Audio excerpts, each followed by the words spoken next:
Di peringkat Jabatan Kebajikan Masyarakat, keberkesanan bantuan turut dinilai berdasarkan keupayaan memenuhi keperluan asas, peranan bantuan sebagai sokongan sosial dan alat pemulihan serta tahap pengurangan kebergantungan penerima terhadap bantuan.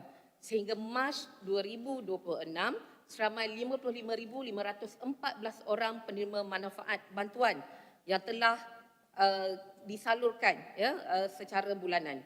Di samping itu, verifikasi lapangan dilaksanakan secara berterusan melalui lawatan ke rumah, siasatan kes dan ulang kaji penerima bantuan bagi memastikan bantuan yang diberikan benar-benar sampai kepada kumpulan sasar serta dimanfaatkan sepenuhnya.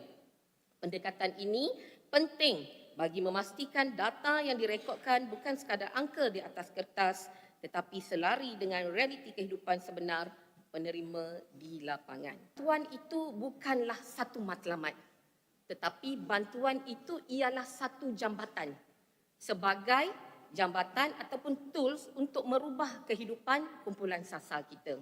Kemudian kita padankan, profiling itu kita padankan dengan keperluan-keperluan seperti adakah dia memerlukan dari bentuk TVET, kemahiran latihan kepada AIR, anak dalam kumpulan miskin tengah, sebab kemiskinan ini bukanlah satu perkara yang perlu diwarisi. Kemiskinan ini boleh berubah.